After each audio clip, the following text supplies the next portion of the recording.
Hi, Erica, the PCOS personal trainer here, and today we're going to talk about losing the baby weight after you've had your little bundle of joy.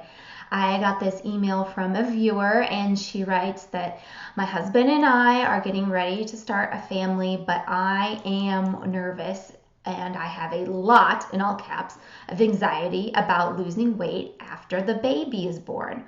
What did you do to make sure that you lost those extra pounds? Okay, so I've had, 2 years ago, I had my little boy Mac, and my personal experience was that it was a really smooth process. I started out at a healthy BMI, so I did not have any weight to lose. And I also had a few things going for me because I've been working out and eating right and doing this PCOS lifestyle thing for a long time. So if you're in the, I'm thinking I might want to try and conceive sort of space, I would highly recommend that you lock in your healthy habits.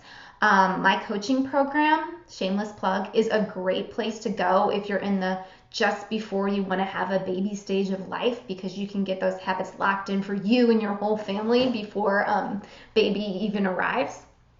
But anyway, so I had these great habits and they served me very well. I gained 27 pounds throughout my pregnancy, which was a healthy amount of weight for me in my size.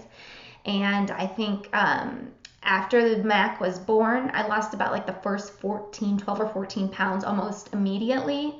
And then the other half, the other 13 pounds came off over the course of about 10 to 12 weeks.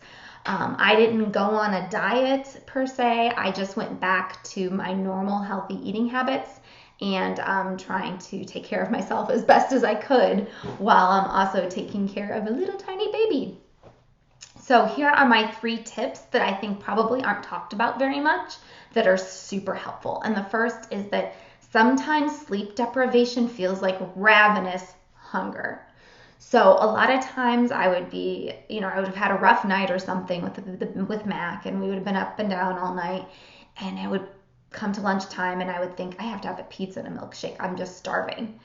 And if I thought about it for a moment, I would realize that I was really just tired. And most of the time I could eventually get a nap in, and that helped. And even if I couldn't get a nap in, I could acknowledge logically to myself that eating a pizza wasn't going to make me feel any less sleepy. In fact, it probably make me feel more sleepy. Number 2 is that every day I would go out and take a little stroller walk at the same time I used to work out. So realistically, probably for the first 5 to 6 weeks, you won't be able to get back into the gym after having a baby, depending on how your delivery went. And for me, I just didn't feel ready to really go after it in the gym for a lot longer than that. But I didn't want to get out of the habit of setting aside the time to work out. So I would put Mac in the stroller, we'd bundle up because it was February, and we'd go out and walk. And that was a game changer for me because I always had this habit still of being physically active at the same time. So once I felt comfortable getting back into the gym, it wasn't a big struggle with my schedule or my mindset to start working out again.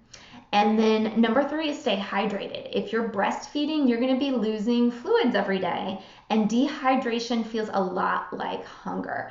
So you want to make sure that you are getting proper hunger signals and eating healthy foods, as healthy as you can make them when you're that busy, in response to true hunger and not in response to dehydration or sleep deprivation. So I hope that those tips are some things that you haven't heard before and you find helpful.